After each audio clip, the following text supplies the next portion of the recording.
Bonjour à vous tous.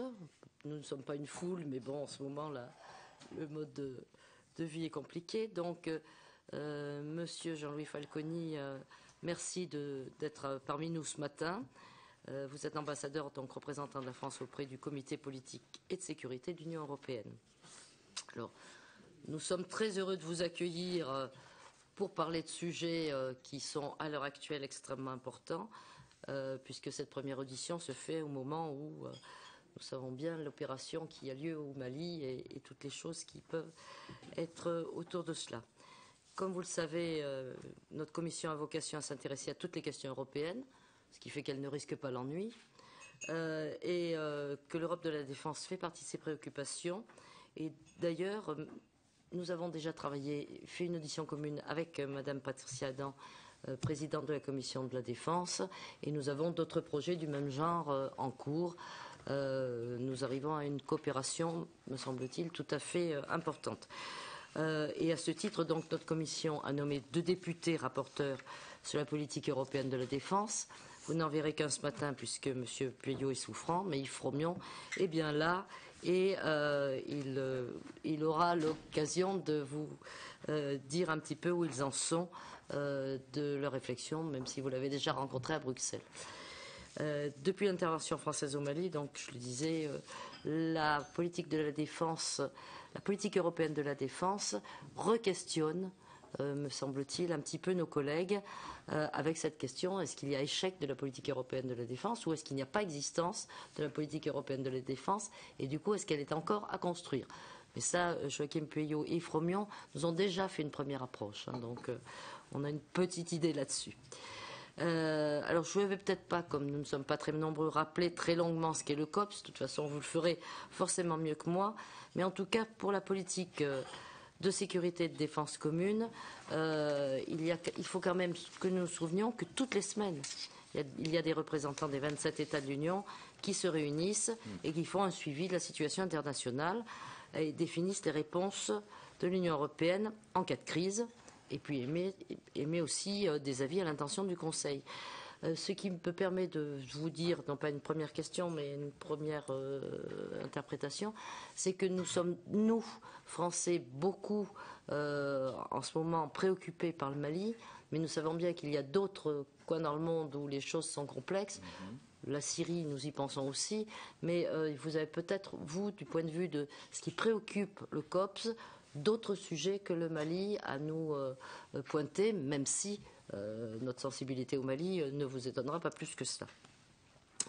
Je ne vais pas être plus longue dans mes propos introductifs, je vais vous poser juste 2 ou 3 questions, c'est la coutume, et après vous verrez à quel point mes collègues sont capables d'en trouver d'autres et des tout à fait importantes. Alors, première question, l'affaire malienne, c'est un signe de l'échec de l'Europe de la défense?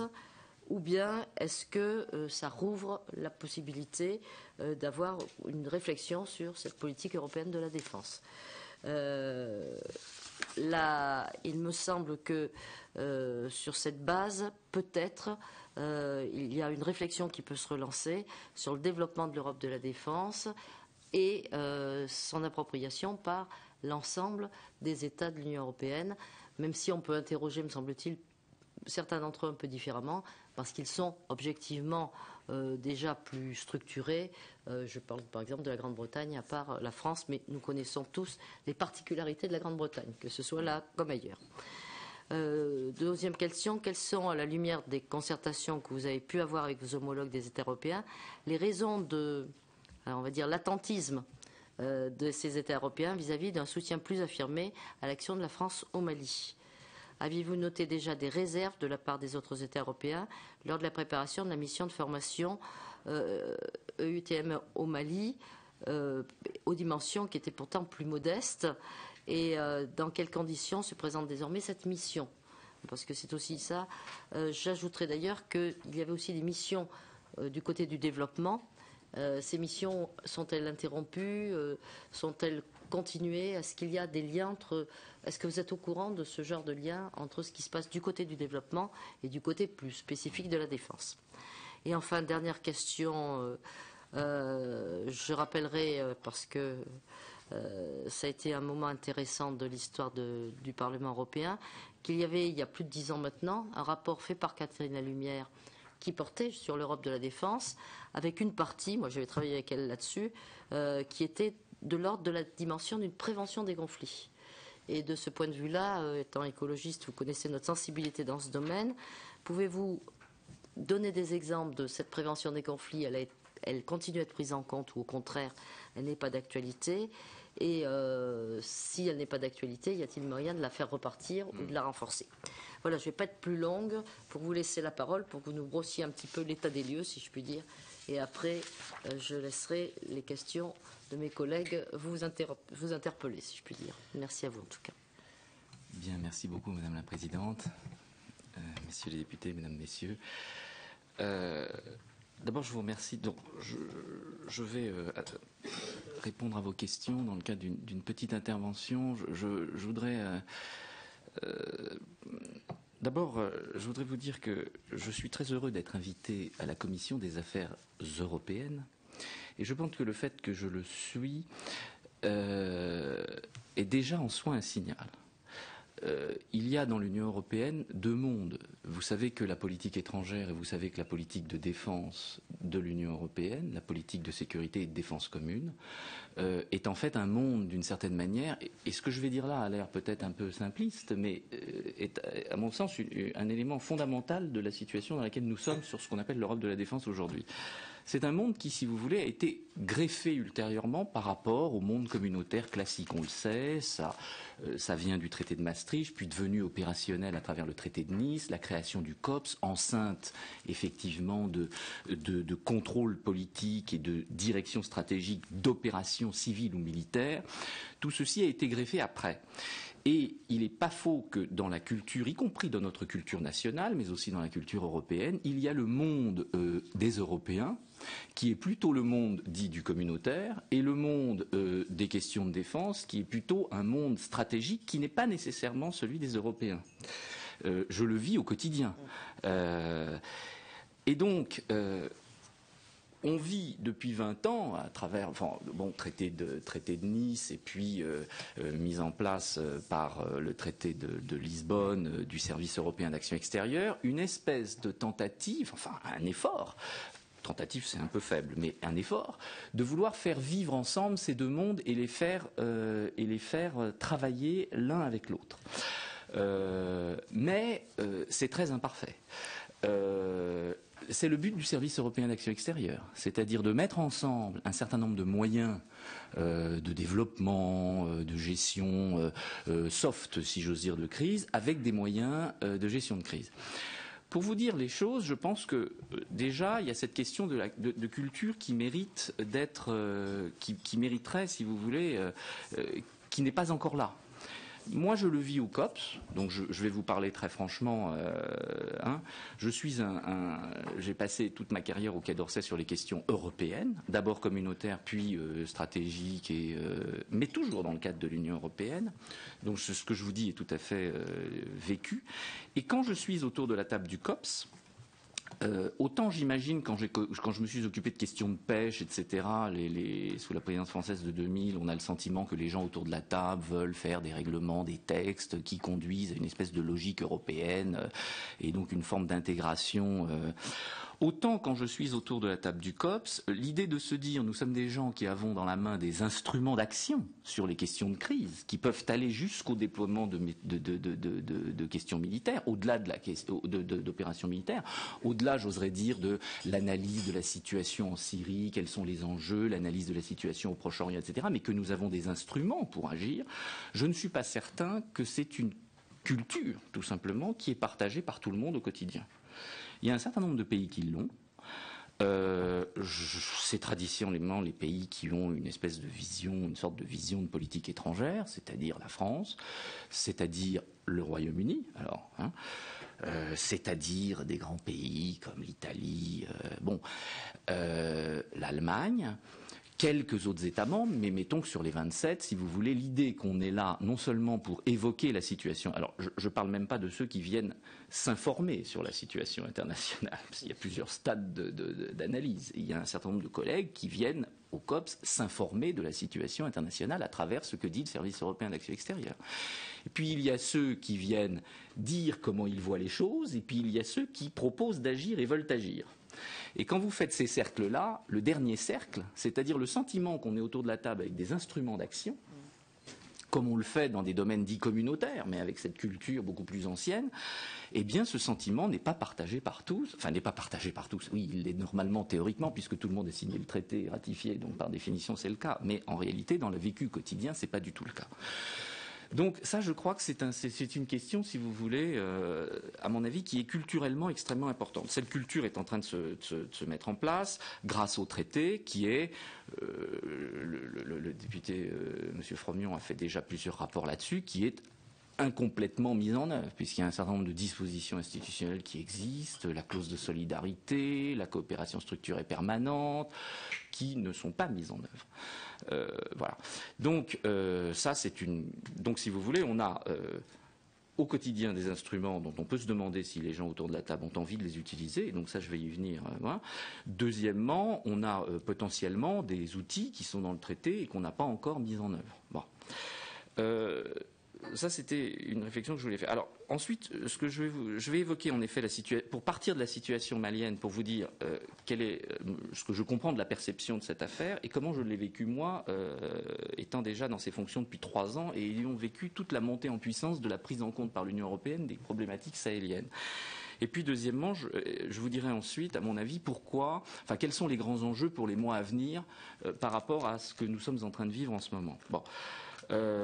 Sur le Mali, bon, je vais être très clair. Si votre question c'est l'opération Serval qui a été déclenchée par la France en une demi-journée, le Parlement étant rapidement consulté et une décision du président de la République aurait pu être fait par l'Union européenne aujourd'hui avec les États membres qui participent, qui se déploient sur le terrain, qui vont au combat contre des forces, contre des terroristes, etc.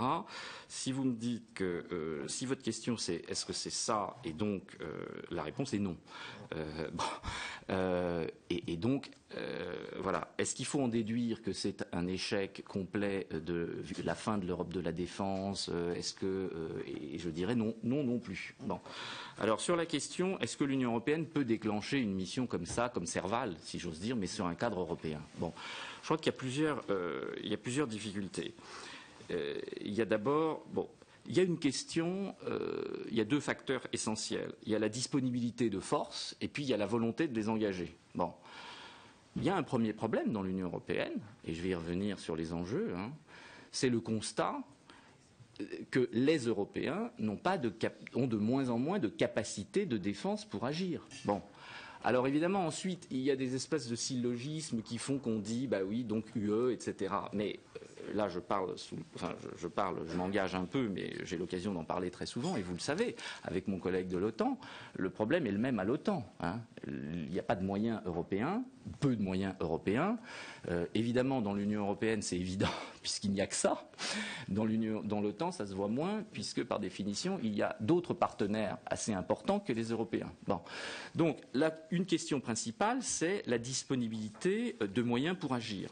Il y a la crise économique qui, effectivement, fait que beaucoup d'États membres qui auraient eu une culture de défense, je pense à la Grèce, je pense à l'Espagne, par exemple, pour parler des plus classiques, tournés autour de l'Union européenne, qui ont été des grands promoteurs de la PSDC, n'ont plus rien à mettre au pot.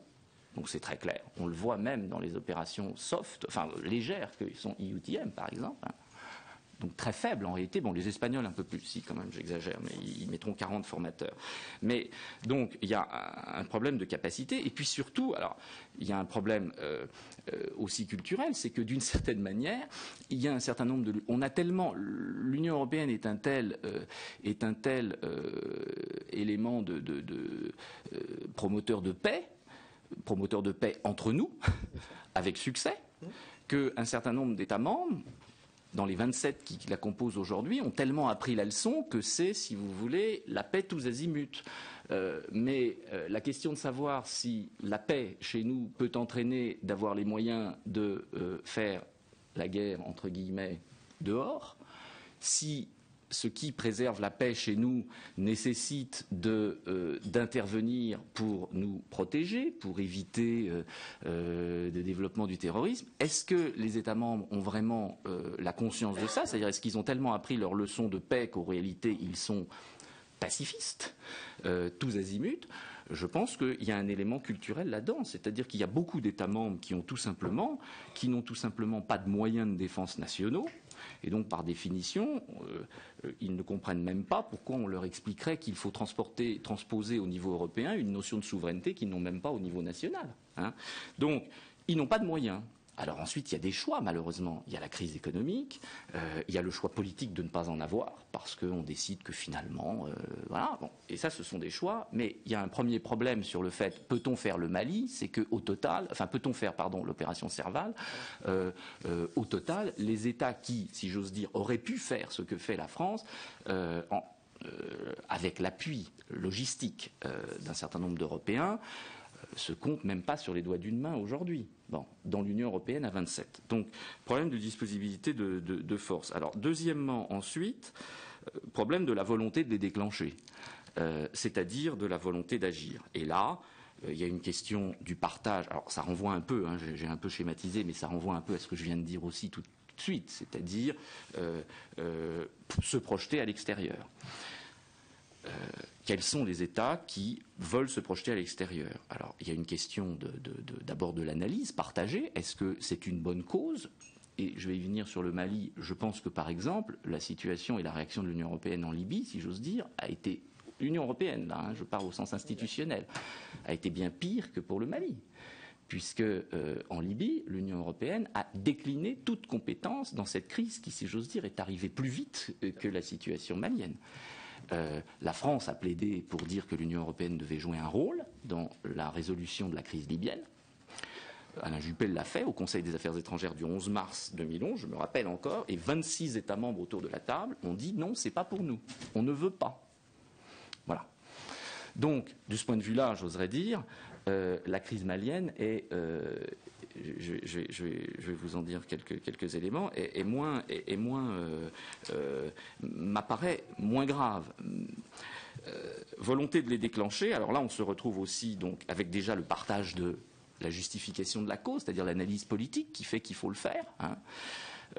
Deuxièmement, ensuite, s'agissant des partenaires qui peuvent intervenir pour agir, eh bien, tout simplement, nous avons cette difficulté avec le Royaume-Uni, qui est que culturellement, le pays est celui qui est le plus proche de son analyse de sécurité, d'une certaine vision de politique étrangère, à ce bémol près, si j'ose dire, quand on s'occupe de questions européennes, c'est que, évidemment, il réfute, la plupart du temps, la pertinence d'un cadre européen pour les questions de sécurité. Bon.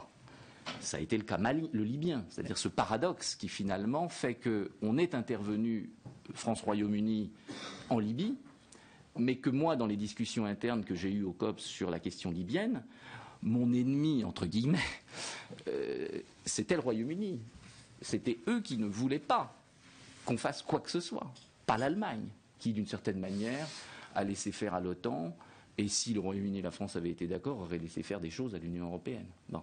Donc, volonté de les déclencher, avec cette difficulté d'avoir des moyens pour faire ce genre d'opération, et deuxièmement, volonté de les déclencher avec le problème de le partage politique, enfin la vision commune d'une pertinence de l'action, et puis deuxièmement, l'idée qu'ensuite il y a un certain nombre de partenaires clés, le Royaume-Uni qui ne veut pas pour des raisons institutionnelles, et l'Allemagne qui, pour des raisons historiques, peut faire des choses, le fait déjà.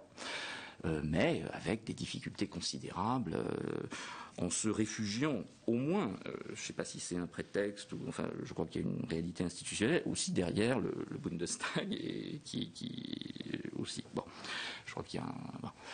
Enfin, ça, vous connaissez la question mieux que moi. Bon, voilà. Donc, après, il y a le dernier point qui est capacité sur le fait que pourquoi l'Union européenne n'aurait pas fait ça elle-même. Structure pour le faire dans l'Union européenne, je ne pense pas que ce soit le problème. Si on décidait de le faire, on pourrait le faire. Donc, je ne crois pas que l'aspect structure, c'est-à-dire tout le débat sur insuffisance du SE, gna gna, etc. Bon, honnêtement, on pourrait le faire. Bon, bien. Alors, le Mali est-il pour autant un échec ? Alors moi, je suis obligé de vous dire comment je vois les choses, et je vais rejoindre votre question sur finalement la prévention des conflits et la prévention des conflits et cette notion d'approche globale. Je trouve que, pour aller très abruptement en répondant à votre question, dans l'Union européenne, on fait trop de prévention des conflits, plutôt que pas assez. Trop. Trop. On est trop dans cette posture. Or, la prévention des conflits, elle nécessite une action. C'est-à-dire, c'est pas seulement repérer des choses, c'est devoir faire des choses. Et là, je vais vous décrire comment s'est passée l'affaire malienne. Il y a une vraie logique de prévention des conflits dans tout ce qu'on a fait, avec toujours un petit retard à l'allumage sur la réponse à apporter. Honnêtement, il ne faut pas blâmer, à mon avis, l'Union européenne plus qu'autre chose. On en est tous là. C'est-à-dire que même dans un gouvernement national, quand on a tous les meilleurs moyens, les meilleures raisons de considérer qu'il y a un risque et qu'il faut prévenir un conflit, il est évident que les décisions politiques d'agir, qui peuvent être coûteuses ou de faire des choses, se prennent en général quand on est au pied du mur. Donc, quand on est dans l'Union européenne, c'est la même chose, mais multiplié par 27. Donc, je ne crois pas que ce soit l'Union européenne qui mérite d'être accablée aussi. C'est tout simplement un réflexe naturel et politique qui est qu'on n'a pas une infinité de moyens et que parfois, là où on se dit que finalement, on aurait peut-être pu faire des choses pour prévenir les choses, on les a pas faites. Et puis voilà. Donc, ce qui s'est passé sur le Mali, en 3 ans, la France a essayé de persuader ses partenaires qu'il y avait un risque de trafic, qu'il y avait un risque d'importation d'une forme de terrorisme, de violence sur nos territoires. Progressivement, nous y sommes parvenus. Ça a été très difficile, hein. Il y avait beaucoup de résistance. Ça a montré, on a élaboré une stratégie Sahel pour l'Union européenne, qui a été adoptée en février 2011, qui comportait différents volets, dont un volet sécurité, un volet développement, dans une situation qui était encore, si j'ose dire, avec des foyers évidemment de criminalité et des foyers terroristes, mais enfin qui restaient de paix quand même. Bon. Donc on s'est dit, voilà, on a adopté cette stratégie. Ensuite, dans le cadre de cette stratégie, il y a un volet sécurité. Le premier volet sécurité qu'on a développé, c'était le volet doter les pays de la région de capacités pour faire face, c'est-à-dire d'agir eux-mêmes vis-à-vis du Niger, de la Mauritanie, du Mali. Et c'était le sens d'une mission civile, c'est le sens d'une mission civile qui s'appelle le Cap Niger, qui devait se déployer dans les 3 pays et qui devait être composé d'un certain nombre de formateurs, à la fois gendarmes, policiers, qui devaient former les forces de sécurité, les forces de gendarmerie des pays Niger, Mali, Mauritanie, pour essayer que justement ils prennent en charge un peu mieux le contrôle de leur territoire et de leurs frontières. Civil, parce que militaire a fait peur à l'époque, puisque l'intensité de la crise n'était pas telle qu'on justifie que ce soit militaire. En réalité, il y a des militaires dans cette mission, mais la mission est qualifiée de civile. Hein. Pour des choix, pour des difficultés, j'allais dire notamment l'Allemagne, etc. Bon. Ce qui s'est passé, c'est que au moment où on mettait en place cette mission, coup d'État au Mali. Donc évidemment, d'un côté, impossibilité de déployer ce qu'on a prévu de faire au Mali, par définition, puisqu'on ne sait plus exactement qui gouverne, etc. Mais alors, accélération du déploiement au Niger, puisque là on se dit, bon, donc c'est une forme de prévention, vous voyez, c'est une motivation de prévention. Donc, accélération de la mission au Niger, qui s'est déployée, donc qui s'installe, avec des difficultés, parce que, bon, de mise en œuvre, mais enfin, qui s'installe. Et puis, deuxièmement, on s'est dit, qu'est-ce qu'on fait au Mali ? Et là, on a franchi une étape supplémentaire, donc toujours avec le consensus des 27. Alors je vous passe un peu les détails, mais on s'est dit, bon, vu où on en est, si on rétablit un gouvernement transitoire au Mali, ce qui a été le cas, il faut dans ce cas-là que sérieusement on mette en place la formation des armées maliennes qui visiblement ne sont pas à la hauteur, ce qui veut dire à la fois qu'on les forme au combat et qu'on les restructure au sens qu'on crée une armée digne de ce nom au service d'un pouvoir politique, d'abord transitoire, puis élu. C'est le sens de la mission EUTM Mali.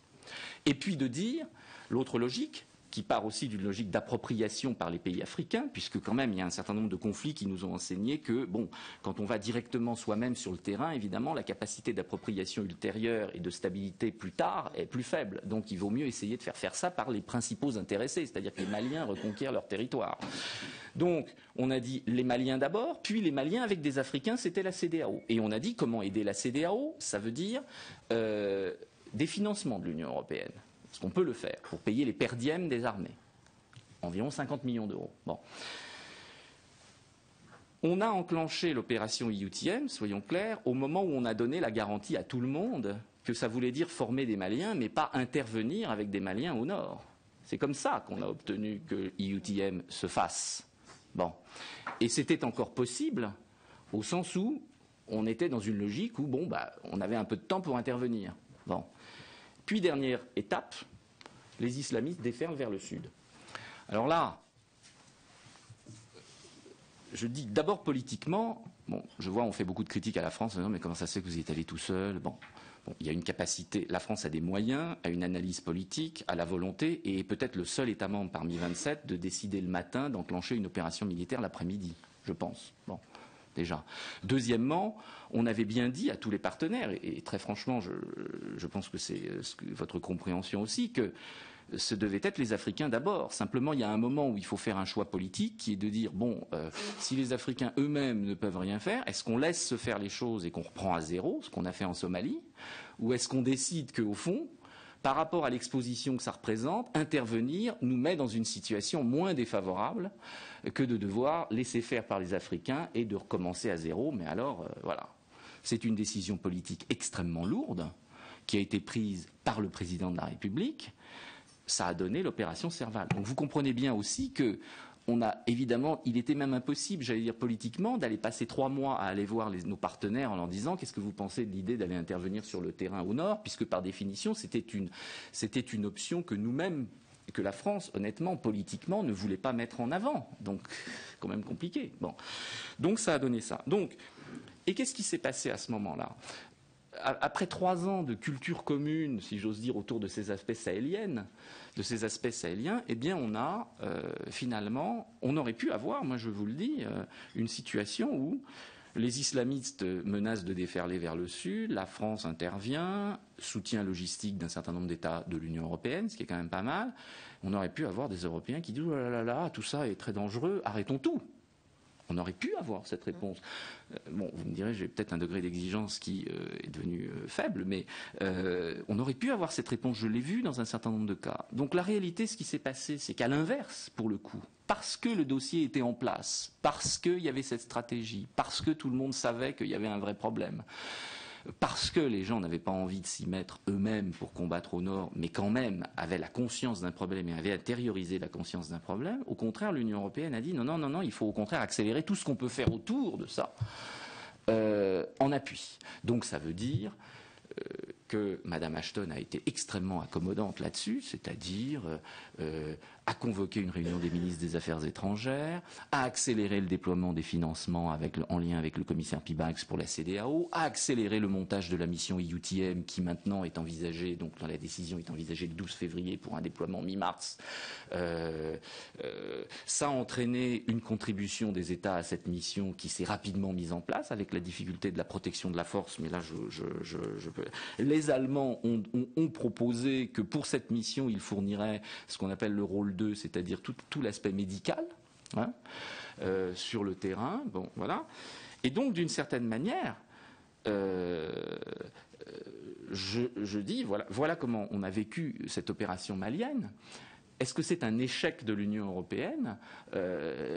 Moi, je dirais non, par rapport, d'une part, parce qu'il y a eu une grosse préparation du terrain, et deuxièmement, parce qu'au fond, les Européens ont réagi par rapport aux instruments dont ils pouvaient disposer et qu'ils étaient prêts à mettre en place. Et pour mettre ces instruments en place, ils n'ont pas lésiné du tout et pas rechigné. Bon.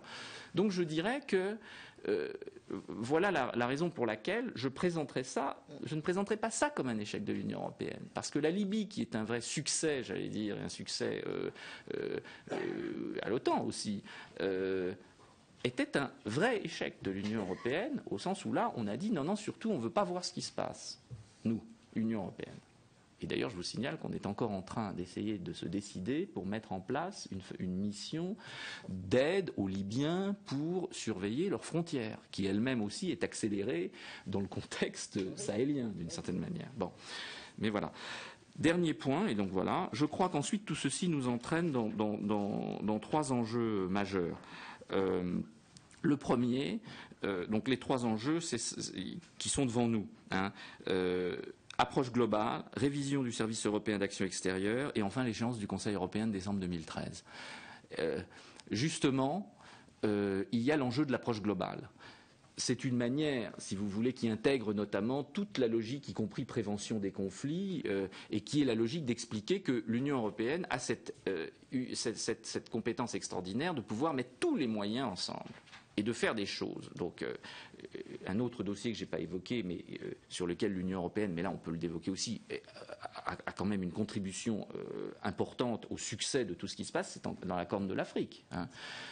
Je fais Mali, mais je peux vous en dire un peu plus si vous le souhaitez sur la Corne de l'Afrique. Mais il y a plusieurs missions de PSDC, il y a une vraie articulation, et au fond, nous sommes persuadés que l'aide que l'Union européenne a apportée à la formation de l'armée somalienne, etc., l'aide à la MISOM qui aussi combat sur le terrain, tout ça sont des éléments qui contribuent à récupération de la situation par les autorités somaliennes. Bon. Donc, approche globale. Alors simplement, il y a un risque majeur. Et je vous le dis parce que nous allons diffuser aujourd'hui en lien avec les Espagnols et les Belges à l'Union européenne un document un document français, espagnol, belge sur l'approche globale, qui est notre vision de l'approche globale. Et c'est très intéressant parce qu'il y a déjà un document sur l'approche globale qui a été présenté par 8 pays, piloté par le Danemark. Et c'est une certaine manière de vision de l'approche globale. Notre vision de l'approche globale, c'est de dire, on peut faire beaucoup de choses, mais il y a un élément majeur, c'est la PSDC. Parce que ça veut dire que on peut toujours s'imaginer de faire des choses en matière de développement. Si le pays est failli, on ne peut rien faire. Donc il faut d'abord commencer par là, et puis après on construit autour. Bon. Ça, c'est la vision française de l'approche globale. Le risque dans l'Union européenne, dans le contexte que je vous ai décrit là, d'une sorte de relative faiblesse des pays autour de la table, c'est de vouloir au contraire dire « Oh là là là là, regardez, on met des tas d'instruments sur la table, aide humanitaire, aide au développement, telle chose, appui financier, etc. » Et donc, en fait, on fait la statistique, on en met 8 sur 10, c'est-à-dire tout sauf la PSDC. Et c'est très bien comme ça. Bon, la question est, qui fait le volet PSDC? Est-ce que c'est une autre organisation internationale? Est-ce que c'est les Américains? Est-ce que c'est quelques États membres de l'Union européenne? Lesquels, etc. Donc c'est vraiment, pour nous, la politique de l'autruche. Donc, enjeu qui va être la définition de l'approche globale au sens de l'Union européenne. Et nous voulons dire que c'est une définition qui ne doit pas être un moyen de s'exonérer d'agir au sens dur sur le terrain.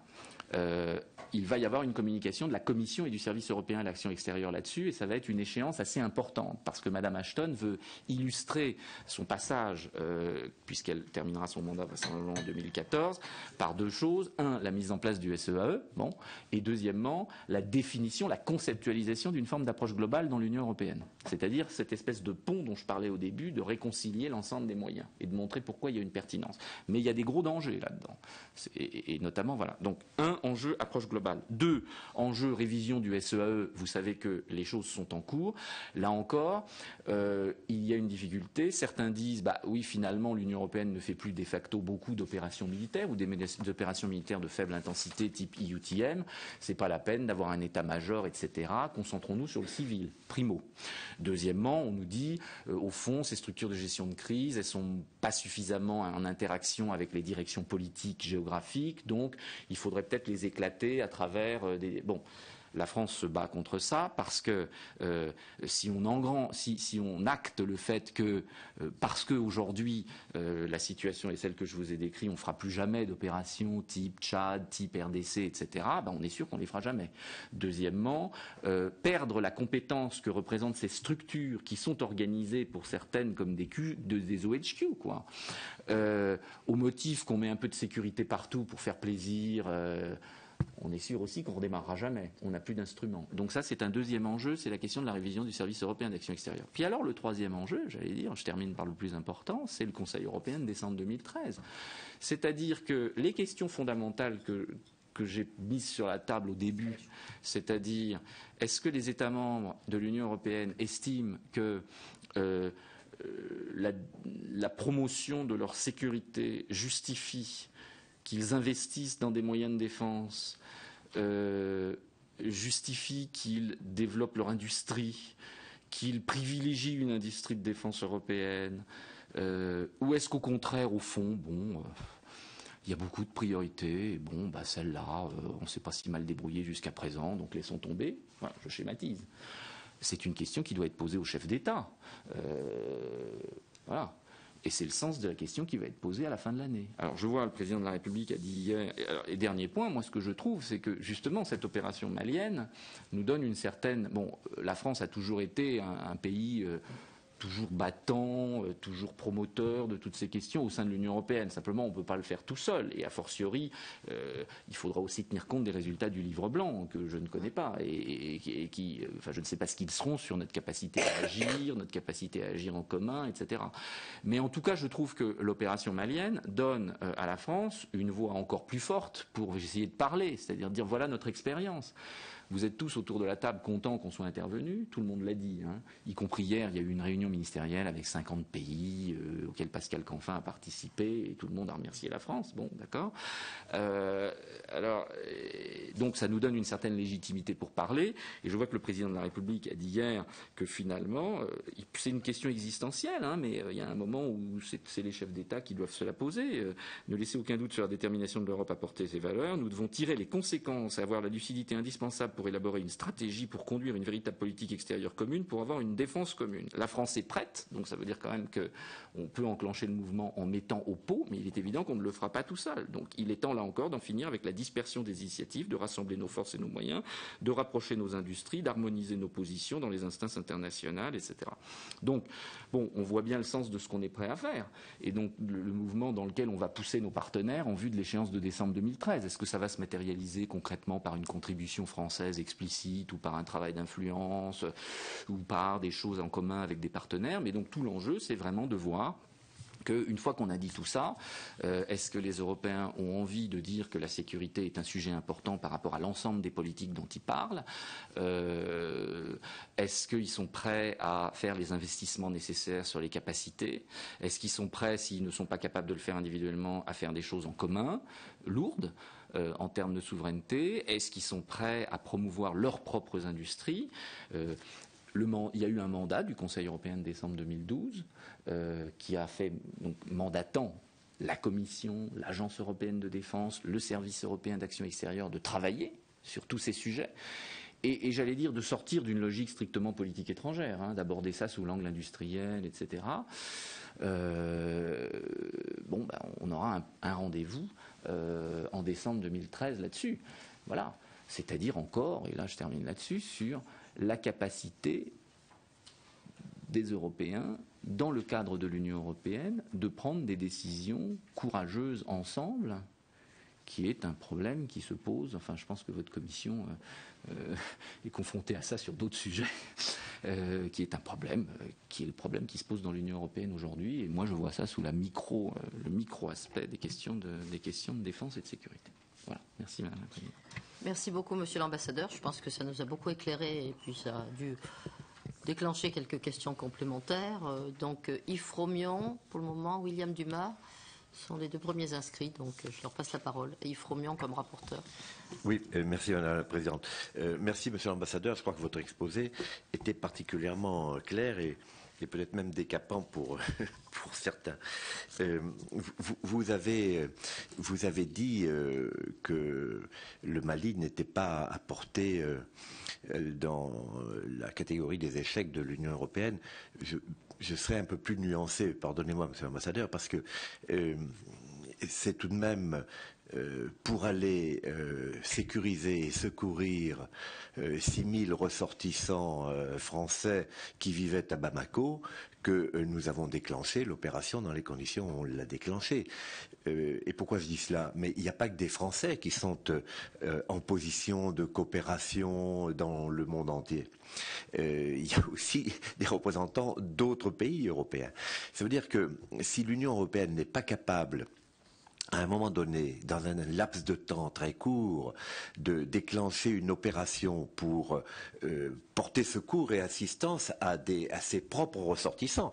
Et c'est quand même ce qui figure dans nos traités. Il y a quand même là quelque chose qui est inquiétant. Et c'est d'autant plus inquiétant que la France n'avait même pas reçu mandat de l'Union européenne, en l'occurrence, pour aller à Bamako. Elle y est allée de sa propre initiative, parce qu'on avait effectivement 6000 ressortissants, et et tout gouvernement de droite ou de gauche aurait fait la même chose. C'est pas pour minimiser la décision, mais je veux dire qu'on était confronté à un problème, ce qui n'était pas le cas en Libye d'ailleurs. C'est la différence avec la Libye, parce qu'on n'avait pas à Tripoli ou à Benghazi des ressortissants qu'il fallait aller secourir. On a été secourir des gens qui se révoltaient contre une dictature, mais c'était pas nos ressortissants. Tandis qu'au Mali, c'était bien, entre guillemets, nos intérêts à travers des personnes qui sont de chez nous et à l'égard desquelles on a des devoirs, un État a des devoirs. Bon. Et donc, il y a quand même, d'une certaine façon, un échec, ou en tout cas une carence forte, on appellera ça comme on voudra si on ne veut pas se faire de peine, mais une carence très forte de l'Union européenne qui se révèle incapable d'aller porter secours et assistance dans un laps de temps très court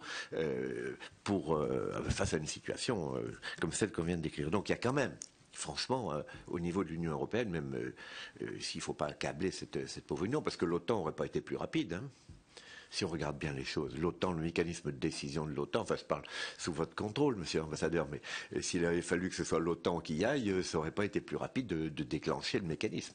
Donc c'est le propre de ces organisations internationales, mais c'est vrai que c'est spécialement le cas de l'Union européenne, malheureusement. Voilà, bon, c'était peut-être une observation sur ce que vous aviez dit. Bon, alors j'ai quelques questions qui se rapportent d'ailleurs assez aux conversations que nous avons déjà eues lorsqu'on s'est rencontrés. La paralysie de l'Europe de la défense. Vous l'avez rappelé, est lié à ce que le traité de Lisbonne lui-même prévoit, ou plutôt indique clairement qu'il ne saurait y avoir d'argent européen qui est utilisé pour des actions de défense. Donc c'est un vrai problème. Néanmoins, dans le traité de Lisbonne, il y a une disposition dont on a parlé, qui s'appelle les actions préparatoires. C'est, je crois, l'article 41, mais peu importe d'ailleurs, qui permettrait peut-être quand même d'avoir une capacité à réagir. Une opération portée par l'Union européenne, ou en tout cas avec l'aval de l'Union européenne, présuppose qu'on ait des moyens. Et c'est vrai que action préparatoire, ça pourrait permettre d'imaginer que des financements européens puissent être mis en place, mobilisés en aval, pour qu'on ait par exemple des avions de transport, des drones, des moyens qui soient à la fois civils et militaires d'ailleurs, des antennes médicales. On a tout un tas de domaines dans lesquels on sent très bien des hélicoptères, etc., qu'ils pourraient être utilisés dès lors qu'ils seraient à disposition. Bon. Est-ce que vous pensez qu'il puisse y avoir dans ce domaine-là, en utilisant les dispositions du traité de Lisbonne, c'est-à-dire sans inventer autre chose, mais en les précisant, ou en tout cas en les examinant de façon intelligente, est-ce que vous pensez qu'il n'y aurait pas là moyen d'avancer dans le domaine des capacités? Je voulais vous demander si l'Eurocorps, qui est aujourd'hui une structure qui ne sert pas à grand-chose, et pourtant qui a fait l'objet de signatures de 6 États, etc. Est-ce que l'Eurocorps ne pourrait pas être le point de départ de la coopération structurée permanente ? Puisqu'au fond, la coopération structurée permanente, c'est une action qui est portée par des États volontaires.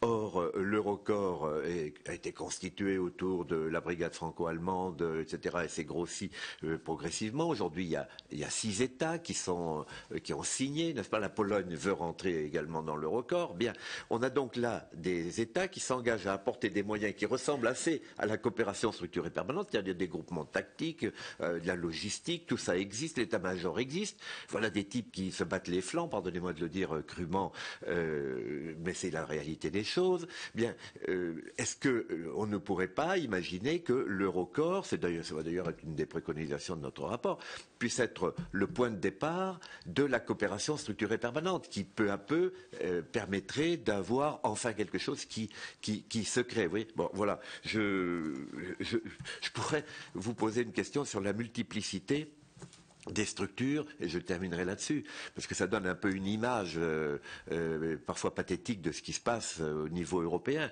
mais j'observe que, je vais vous citer les organismes, pour mes collègues surtout, qui sont censés s'occuper de sécurité. Alors, alors le COPS, tout seigneur, tout honneur, on ne le remet pas en cause, mais il y a la représentation permanente et militaire, le comité militaire de l'Union européenne, le groupe politico-militaire, le comité chargé de la gestion des crises, la direction de la planification et de la gestion des crises, la capacité civile de planification et de conduite, la cellule de veille et d'analyse, le département de réponse aux crises. Tout ça, c'est des organismes qui existent, avec des gens qui les font fonctionner, n'est-ce pas? Alors après, il y a l'état-major, le centre d'opération, enfin bref, on pourrait encore sans doute en rajouter quelques-uns. Mais quand on additionne tout ça, on se dit effectivement, est-ce que la réponse aux problématiques qui se posent à l'Union européenne, c'est pas d'inventer des structures, n'est-ce pas, en croyant qu'on fait avancer le problème, mais en fait, on fait du surplace en créant des structures qui ne servent pas forcément à grand-chose. Voilà. Alors, c'est pas forcément critique, mais on a l'impression que c'est une armée mexicaine, n'est-ce pas, que l'on déploie au niveau européen avec des états-majors, des structures, des cellules, des gens très compétents en plus. Écoutez, on a été visiter le centre satellitaire européen, qui est à Torreón en Espagne. C'est un superbe centre qui me fait tout à fait penser à la direction du renseignement militaire qui est sur la base de Creil en France avec des analystes, des types. Mais d'abord, le mot satellitaire ne veut rien dire parce que naturellement l'Europe n'a pas de satellite. Et en fait, ce centre satellitaire achète des photos, fait de l'information, comme le ferait une sorte d'agence. Et globalement, on a le sentiment, ça je préférais que ça ne figure pas au compte rendu, mais on a le sentiment que ça ne sert rigoureusement à rien puisque personne pratiquement ne leur demande grand-chose. En tout cas, voilà. Donc on a cette superbe structure. Et on se dit, mais à quoi tout cela sert-il? Que ça devient un peu ubuesque. Voilà pourquoi j'aimerais, monsieur l'ambassadeur, que vous me redonniez un peu le moral. Voilà, si je puis dire comme ça. Même si je ne l'ai pas perdu quand même. Alors, histoire de finir de vous démoraliser, monsieur l'ambassadeur, peut-être William Dumas, tu vas compléter tout de suite. Oui, merci Madame la Présidente. Monsieur l'ambassadeur, je crois qu'aujourd'hui, on ne peut que se féliciter de l'opération Serval que nous venons de mener au Mali. Par contre, personnellement, je suis particulièrement inquiet en ce qui concerne la formation de l'armée malienne qu'il va falloir rapidement mettre en place pour suppléer nos troupes sur le terrain, compte tenu de l'état de déliquescence de cette armée, des problèmes de sélection qui risquent d'exister entre les militaires originaires du Sud, ceux du Nord. Quel est aussi le rôle, encore entre guillemets, du capitaine Sanogo avec ce qu'il a fait?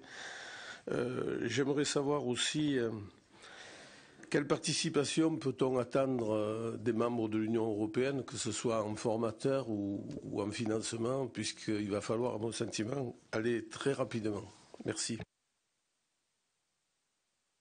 Alors, je vais peut-être rajouter une toute petite chose, monsieur l'ambassadeur, comme ça on sera tranquille. Du côté vous avez parlé de la Corne de l'Afrique.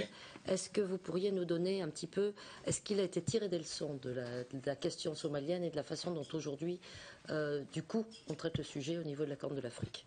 Voilà, comme ça, il n'y a plus d'autres questions là. Si Arnaud Richard veut vous en poser une autre, merci, Madame comme ça Présidente. vous aurez le paquet, si je puis dire.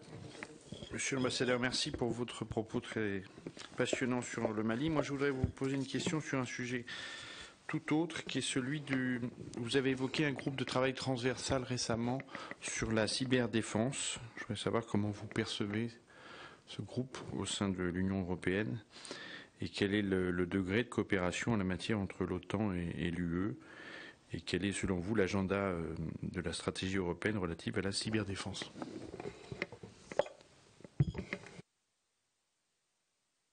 Merci beaucoup. Bien. Alors, Monsieur Fromion, c'est vrai que j'ai peut-être tendance, à théoriser parfois un peu trop. Et j'aime bien quand vous parlez notamment de la question des ressortissants, parce que ça a un sens, au sens que c'est clair et effectivement c'est beaucoup plus facile à identifier qu'est-ce qu'on fait, qu'est-ce qu'on ne fait pas. C'est vrai que sur la Libye, la question s'était pas posée parce que on avait eu le temps, les Européens et la communauté internationale avaient évacué tous ces ressortissants avant que les opérations commencent. il y avait eu un peu de coordination européenne quand même là-dessus, mais ça s'était pas vu puisque ça s'était pas passé sous une situation sous le feu, si j'ose dire. Donc bon, mais enfin, on avait évacué les questions des ressortissants. Sur ce que vous dites, sur la protection des ressortissants, alors bon. D'abord, c'est un sujet que la France essaye de promouvoir d'une façon générale, c'est-à-dire l'idée de dire qu'il faudrait qu'il y ait plus d'anticipation de l'Union européenne sur les questions consulaires et tout. Ensuite, sur la question justification, sur ce que vous dites, c'est que je suis obligé de reconnaître que la réalité, c'est que, peut-être parce qu'on avait le plus gros des effectifs, sûrement,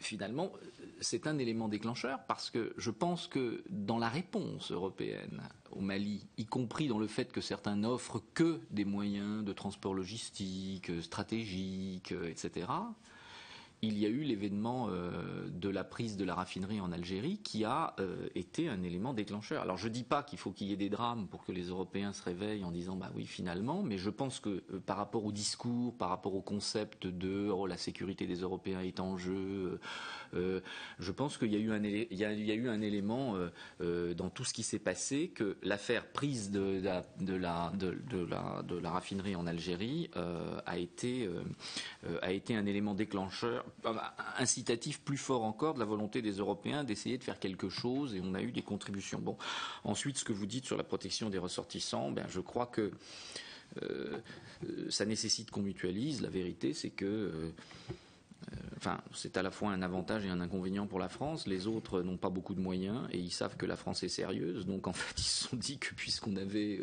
on était les plus concernés dans cette affaire, on allait le faire et qu'ils allaient passer dans une logique de passagers clandestins. C'est une certaine forme de confiance qu'ils nous font, y compris les Britanniques d'une certaine manière, parce que vous savez que les Britanniques aussi s'intéressent, ne peuvent vouloir compter que sur eux-mêmes à un moment. Mais là, bon, voilà. Donc j'allais dire, bon, c'est une forme de confiance qui nous a été faite, et puis en réalité, il y a eu un principe de réalité qui s'est dit, puisque les Français sont les plus concernés, c'est eux qui vont faire le travail et on en profitera.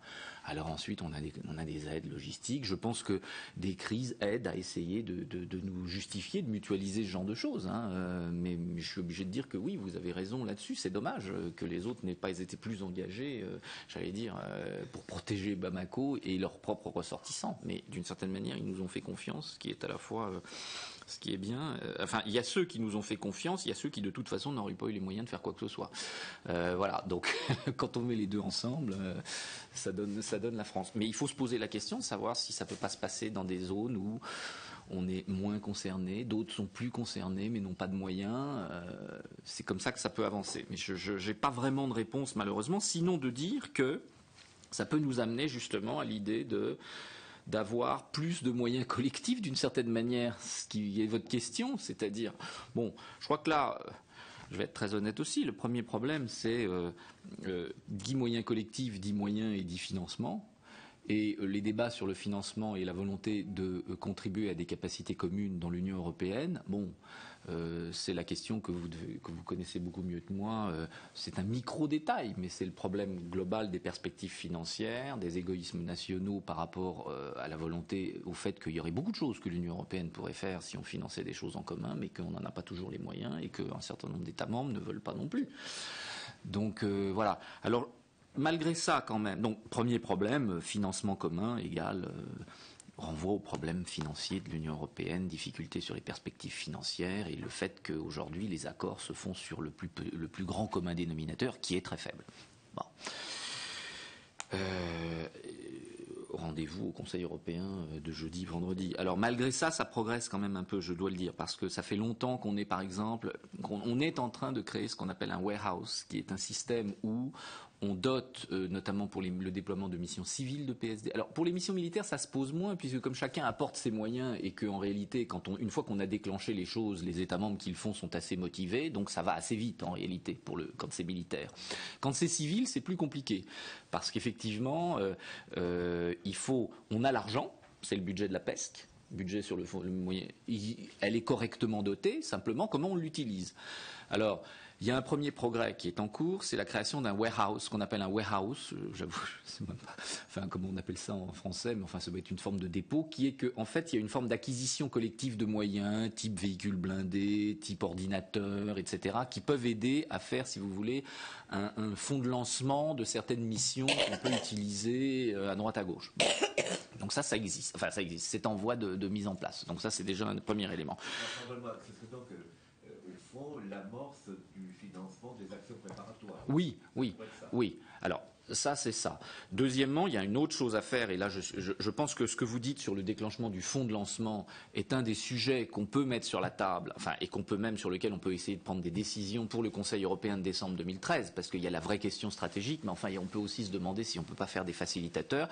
Je pense que tout ce qui est question du fonds de lancement, c'est-à-dire améliorer le déclenchement, est un sujet que la France promouvra.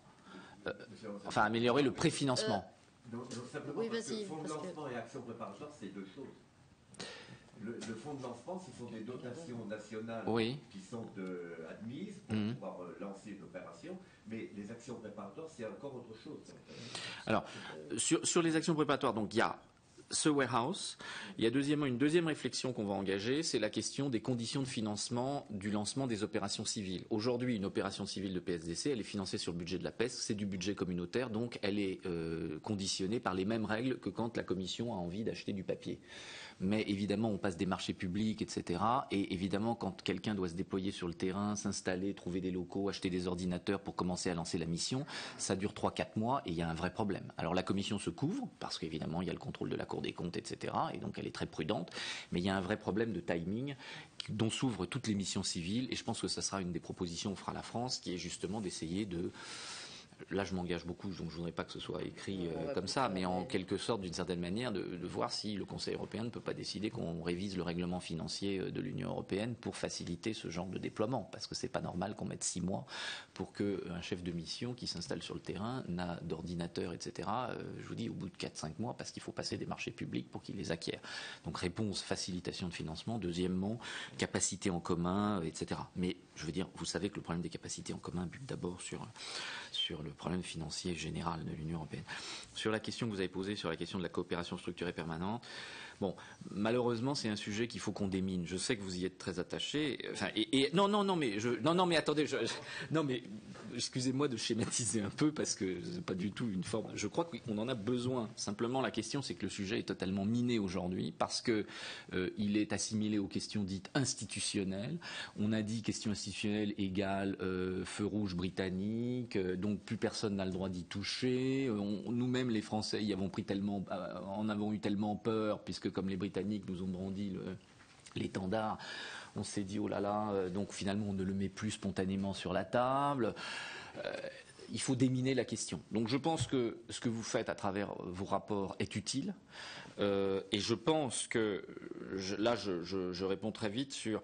Je ne sais pas si c'est le record la base. Je pense qu'il y a une vraie justification. Donc vous voyez, je le dis en dépit de la position de la France qui est prudente sur la question de la coopération structurée permanente, mais je pense qu'il y aurait une vraie justification dans un rendez-vous de décembre 2013 à pouvoir enclencher une coopération structurée permanente sur les questions capacitaires. C'est-à-dire de dire, on met des pays ensemble, et donc là, plus que le record, on pense à des pays de la LOI notamment, de dire, ben voilà, ce sont des pays qui ont des investissements de défense, et donc il doit y avoir un système où on récompense la possibilité que certains fassent des investissements de défense, et il y aurait une vraie pertinence de la coopération structurée permanente. D'un autre côté, vous voyez bien le problème, c'est que logiquement, il faudrait qu'il y ait les Britanniques dedans, parce que finalement, les Britanniques sont intéressés par les capacités. Mais que pour des Britanniques, aujourd'hui, dire « je choisis un cercle de coopération privilégié dans le cadre de l'Union européenne par rapport au débat général qu'ils ont mis sur la table, et donc assimilé aux questions de défense », vous voyez le problème.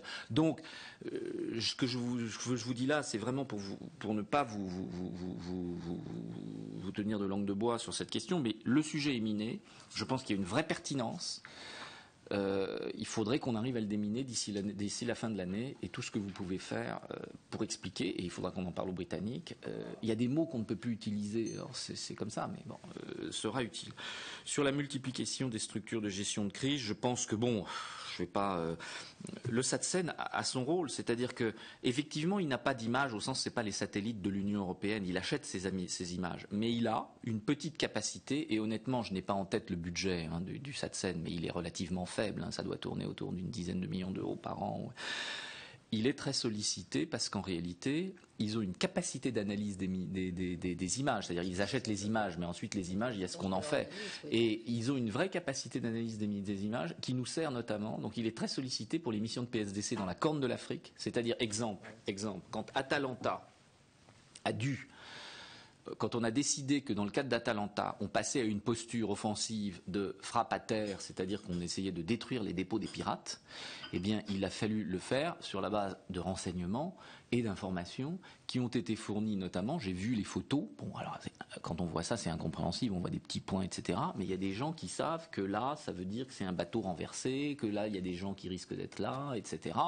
Et donc, objectivement, par exemple, le SATSEN a servi à fournir des images qui a servi au fait que l'opération Atalanta a fait une opération offensive sur un dépôt à terre qui a été avec un certain succès et qui a notamment contribué à essayer d'un peu dissuader les pirates de le faire. Donc, c'est pas grand-chose, mais la capacité d'analyse est utile. Et là, bon, j'ai toujours le raisonnement des gens qui dépensent de l'argent. C'est pas grand-chose pour ce que c'est. Mais enfin bon. Tout qu'on l'utilise pas assez. Et le pire, c'est qu'il est très sollicité aussi, notamment par Madame Ashton, pour se faire une idée de ce qui se passe en Syrie. Bon, vous avez vu que l'Union européenne... bon, mais voir ce qui se passe en Syrie, voir comment les gens évoluent, voir où sont... le SATSEN est très utilisé par la haute représentante là-dessus, au point où il y a eu un problème et que son budget, comme vous savez que c'est une agence, est fourni par les États membres et que le SEAE, qui a pourtant pas beaucoup de moyens, a décidé de donner une ligne de financement pour financer le SATSEN, ce qui est quand même... Donc, exemple d'un besoin. Sur ce que vous avez dit sur les structures de gestion de crise, bon... Alors là, je ne veux pas rentrer dans... Bon, j'imagine qu'à l'OTAN, vous trouveriez des tomes d'acronymes comme ça. Bon, là, il y en a une page, ce qui est déjà pas mal. Mais je pense qu'il y a la moyen... Bon, effectivement, il y a les moyens de rationaliser les choses, c'est clair. Il y a les moyens de rationaliser les choses. Il y a deux structures, à mon avis, qui sont très importantes. C'est à la fois... bon, c'est pas les comités, parce que les comités, c'est les États membres qui se réunissent autour de la table, donc par définition... mais en revanche, c'est la CMPD, qui est cette structure qui résulte des conclusions du Conseil européen de décembre 2008 et qui est la vraie cellule de planification stratégique, c'est-à-dire que quand on se dit y a-t-il la possibilité de faire quelque chose en matière de PSDC dans une crise quelconque, c'est eux qui viennent avec des premières options. Et ça, franchement, c'est extraordinaire. Et ils ont des moyens extrêmement faibles pour faire ça. Deuxième structure, c'est la CPCC qui pilote les opérations civiles, donc qui est l'OHQ des opérations civiles, et qui là, pour le coup, entre nous, est mal organisée, c'est-à-dire qu'elle n'est pas assez organisée comme un OHQ. Tous les chefs de mission qui en sont les destinataires le disent, donc ça c'est un travail qui doit être fait. Puis si j'ose dire, malgré tout, il en manque encore une autre, c'est-à-dire son équivalent militaire, c'est-à-dire que quand on fait des opérations militaires, il devrait y avoir aussi un OHQ européen qui en fait la planification opérationnelle et qui les dirige, mais ça vous connaissez le débat, et là encore c'est un sujet sur lequel à la fois la France pense, mais on a décidé mais enfin qu'on ne met plus trop en avant, mais que nos partenaires Weimar, eux, et je pense à l'Allemagne et à la Pologne, n'hésitent pas à remettre sur la table régulièrement. Monsieur le député Dumas, sur les questions d'IUTM, alors bon... oui, il y a une incertitude sur Sanogo. Moi, ce que j'ai compris, on a vu le ministre malien des Affaires étrangères hier, notamment. Bon, Sanogo est une circonstance d'opportunité, c'est-à-dire quelqu'un qui s'est déployé dans un univers sans référence, corrompu, etc. Ce que je comprends, c'est que, au fur et à mesure que le gouvernement transitoire se crédibilise, qu'il est crédibilisé par l'intervention française, il y a moins de place pour des lieutenants qui font rêver des militaires un peu perdus. Donc je comprends objectivement que déjà au plan politique, mais effectivement, restons prudents, mais je pense que déjà au plan politique, il est un peu marginalisé. Je pense que maintenant on est dans une logique où peu de monde veut s'appuyer sur lui. Donc ça, c'est quelque chose de très important. C'est-à-dire qu'au fond, il est un peu mis sous le coude. Je comprends même que le président Traoré a plus ou moins réussi à essayer de le mettre de côté, enfin, et de le canaliser. Et bon, ça va pas changer grand-chose, mais enfin, lisez la communication. Tous les pays autour de la table hier, une cinquantaine de pays UA, CEDEAO, etc., ont quand même fait une phrase dans leur déclaration disant qu'il fallait appeler à la dissolution des structures parallèles, etc. C'est-à-dire, en gros, il y a une espèce de consensus sur l'idée que bon, en face à Nogo, c'est un lieutenant comme ça, et voilà, et que à cause de tout le contexte politique que je vous ai décrit, j'espère que sa capacité d'entraîner est devenue très faible. Sur IUTM, alors là, vous avez raison, c'est une question. Alors, la manière dont le chef de la mission, qui est le général Lecointre, un Français, et franchement, je vous inviterai d'ailleurs à l'auditionner, parce que où il a une vision, c'est la suivante, c'est que je crois qu'on est parti sur une autre base. C'est-à-dire, vous avez raison sur le fait d'une armée qu'il faut restructurer. Et en fait, une de ces idées, enfin, une de ces logiques, c'est de recruter, de prendre de nouvelles recrues. C'est-à-dire qu'il y a une partie plus efficace, si j'ose dire, de l'armée qui est en fait au nord au combat. Et il veut faire sa formation de deux manières. D'abord, commencer à structurer une forme de commandement et de structure de l'armée. Donc, commencer par là. Et ensuite, recruter des jeunes pour constituer une armée qu'on formerait. Il est très soucieux de l'aspect justement droit de l'homme. Il a combattu dans des terrains, il nous a fait des démonstrations extrêmement intéressantes sur le fait qu'au fond, un militaire potentiellement peut être un tueur et qu'il y a une logique de rapport au chef qui fait que c'est un guerrier et pas un criminel. Il a beaucoup réfléchi là-dessus, il a été engagé sur des terrains très difficiles en Bosnie, et donc c'est aussi son souci. Donc son souci, c'est d'essayer de commencer en partie par une population à laquelle on crée une idée d'armée, etc. Oui. Voilà. Alors ça, c'est un enjeu. Bon, il en est conscient. Et deuxièmement, de prendre ensuite une partie des forces du Nord pour les recycler et essayer de les faire participer. Donc il y a déjà une logique de reconstruire l'armée, mais avec vraiment une vision de reconstruire une armée avec un idéal d'armée et avec des chefs qui sont crédibles, etc. Donc ça, c'est son sentiment. Sur la question de la participation, bon, il y a eu 2 conférences de génération de force, dont la dernière a eu lieu hier, et globalement, on fait appel à 491 postes à pourvoir. Il y en a, alors je regrette de ne pas avoir ce chiffre exact, mais je crois qu'il y en a à peu près 250 sur la formation et 200 sur la protection de la force. Bon, honnêtement, sur la formation, on a 19 États membres qui participent. On a des gros bataillons de 40 Espagnols, 40 Italiens, les Allemands, etc. Sur la protection de la force, c'est plus délicat. On a eu des déceptions, mais ça renvoie à la capacité. Pourtant, c'est la protection de la force au sens, c'est pas d'aller se battre avec les. Enfin, c'est protégé quand même. Bon, mais on ne sait jamais. Mais voilà. Et donc là-dessus, la conférence de génération de force hier a conclu que, en fait, la France fournirait les 4/5 de la protection de la force, qui reste encore. Alors, il y a 2 sujets qui restent pendants, mais sur lesquels on a quelques espoirs. Mais là, je le dis pas. Je vous en parle pas, puisque ça dépend de décisions politiques qui sont en cours dans leur pays. Donc, on a l'Allemagne qui fournira l'hôpital de campagne. Donc, ça, c'est quand même une grosse contribution. Il manque encore les évacuations sanitaires et il manque un des 4/5 de la protection de la force qui est la protection de l'OHQ à Bamako, puisqu'il y a 2 éléments de protection de la force, protection du quartier général local à Bamako et protection du camp de Koulikoro où aura lieu la formation. Sur le camp, on a dit 4/5 de la force c'est la France, et sur le 1/5, on cherche encore un État membre qui pourrait fournir la protection, et c'est pas exclu qu'on en trouve un assez vite. Ça dépend de contacts qui sont en cours. Donc j'oserais dire pour le coup que par rapport à votre question, je crois que cet élément-là est plutôt rassurant, c'est-à-dire qu'on a quand même 19 États membres, ce qui, pour nous, traduit quand même que, honnêtement, après, si vous prenez la logique en partant de zéro, il y a des Estoniens, etc. Faire partir des Estoniens pour aller à Bamako ou à Koulikoro, en soi, ça témoigne quand même qu'il y a une logique de mutualisation quand même, et que le travail de conviction a fait son. Donc il y a 19 États membres qui participeraient à la mission. Ah oui, ce que vous me disiez, Madame la Présidente, sur la question de ce qu'on a fait sur la Corne de l'Afrique. Je crois une des leçons vraiment Une des leçons, alors, une des leçons tirées, c'est IUTM Mali. C'est-à-dire que paradoxalement, vous savez qu'il y a eu le lancement de IUTM Somalie, c'est-à-dire la formation en Somalie, en Ouganda, de militaires somaliens. Que ceci a été lancé par la France, qui a commencé toute seule par faire une formation bilatérale de soldats somaliens, avec la logique de se dire AMISOM ne sera pas là pour tout le temps, ce serait encore mieux que les Somaliens eux-mêmes se défendent plutôt que l'AMISOM. Donc notre logique a été celle-là. Ça a commencé à l'été 2009 par une formation franco-française à Djibouti. Ceci a été transposé dans un modèle européen, et c'est au moment où je suis arrivé au COPS, qu'on a eu un mal fou à faire prévaloir, parce que bon, il y avait une logique quand même.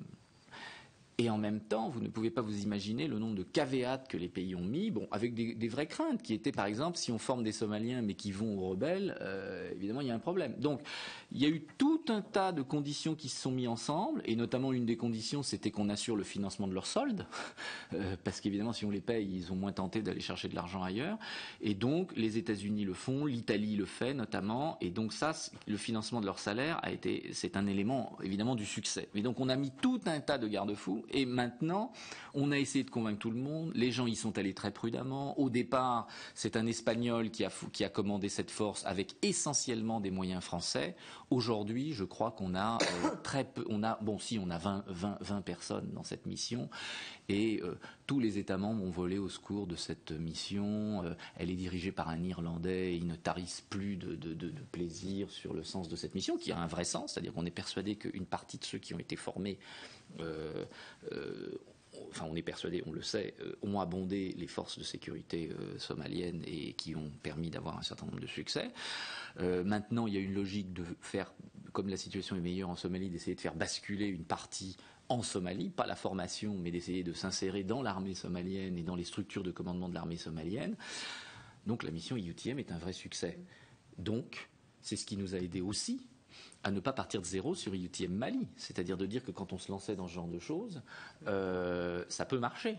Je pense qu'on aurait eu encore plus de mal à faire IUTM Mali si on n'avait pas fait IUTM Somalie avant. Mais vous voyez, il faut y croire, et celui qui y a cru, c'est la France. Bon. Monsieur Richard, dernière question sur la question de la cyberdéfense. Moi, je suis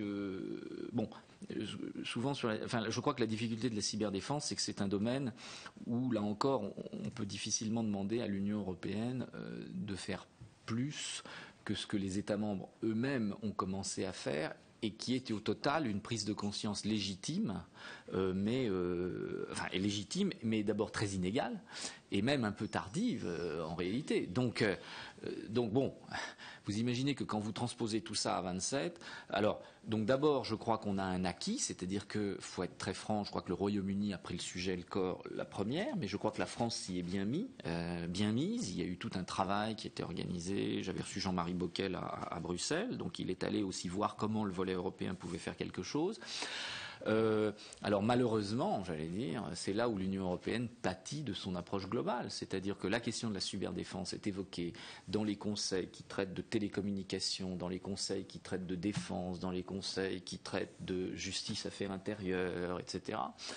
Et donc rien que de mettre les gens ensemble, moi je vous le dis très clairement, on est très motivés parce qu'avec Philippe Etienne, représentant permanent, on a voulu faire une réunion avec les gens de la RP qui s'occupent de ça, pour voir comment déjà on pouvait constituer. Et donc c'est une jeune femme de chez moi qui pilote ce petit groupe. Il a fallu réunir 6 conseillers autour de la table, et d'ailleurs le jour où on a décidé de le faire, Philippe Etienne et moi-même, et comme ils étaient à un groupe X, un groupe Y, etc., on n'a même pas réussi à avoir tout le monde. Donc voilà ce qui se passe à la RP française. Donc vous imaginez ce que ça peut donner au niveau des directions générales, au niveau des conseils. Donc je crois qu'on a réussi à faire une chose, c'est quand même de constituer un groupe horizontal cyberdéfense à Bruxelles, c'est-à-dire un groupe des amis qui aura des gens, mais qui ne peuvent être que des pivots, vous imaginez bien, par rapport à toutes ces compétences, qui versent la question de la cyberdéfense au sens que vous avez 27 qui parlent de cyberdéfense au sens global. Mais donc ça demande un travail énorme. Et j'avoue que, bon, honnêtement, là, pour le moment, je suis un peu dépassé. Voilà, je suis un peu dépassé. J'aurais du mal à vous dire concrètement en quoi ça consiste, mais je me réserve, si vous le souhaitez, d'essayer de vous apporter des renseignements supplémentaires. Mais ce que je sais, c'est que prise de conscience, création d'un groupe horizontal pour laquelle la France a beaucoup plaidé, et qui nous-mêmes suppose des coordinations internes, qui suppose des coordinations interministérielles internes, et qui suppose des engagements des États membres, ce qui est le cas du Royaume-Uni et de la France, pas nécessairement de tous les États membres. Enfin, voilà. Bien, merci beaucoup, Monsieur l'ambassadeur. Merci de nous avoir consacré du temps. Vous avez vu que nous avons commencé peu, nous avons été nombreux, puis là, parce qu'il y a, comme toujours, beaucoup d'autres activités. En tout cas, peut-être qu'aussi, dans quelques temps, nous permettrons de vous réinterroger, de vous demander de venir de nouveau pour quand on aura un petit peu avancé sur ces dossiers. Si j'ai bien compris, après le Conseil de décembre 2013, quoi qu'il arrive, vous aurez sans doute des choses à nous dire, qu'on espère positives, mais en tout cas essentielles. Il y a une attente. Voilà. Merci encore à vous. Merci, chers collègues, et à bientôt.